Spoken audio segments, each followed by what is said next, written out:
আর যাকাতের নিসাব হচ্ছে 2,30,000 টাকা। এবছরে 2026 সালে স্বর্ণের দামও অনেক বেশি এবং রূপার দামও অনেক বেশি।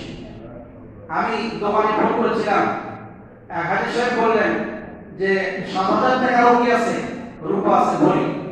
এক ভরি রূপার দাম 7,000 টাকা, আবার 5,000 টাকা, 4,000 টাকারও আছে, আবার 3,500 টাকারও আছে।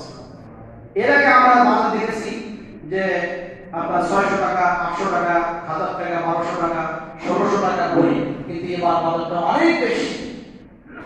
আপনারা এক সময় স্বর্ণের চেন কিনেছিলেন 10,000 টাকা, 12,000 টাকা দিয়ে, সেই স্বর্ণের চেনের দাম এখন বর্তমানে 7,000, 70,000 টাকা।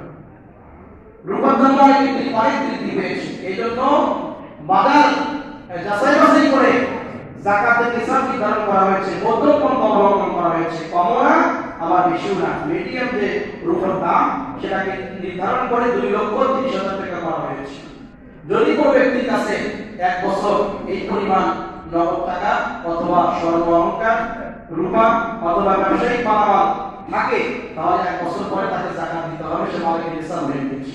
শতকরা 2.5 টাকা, 1 লক্ষ টাকাতে 2500 টাকা তাকে বের করে যাকাত হিসেবে এই টাকাটা গরিব মিসকিনদেরকে দিয়ে দিতে হবে।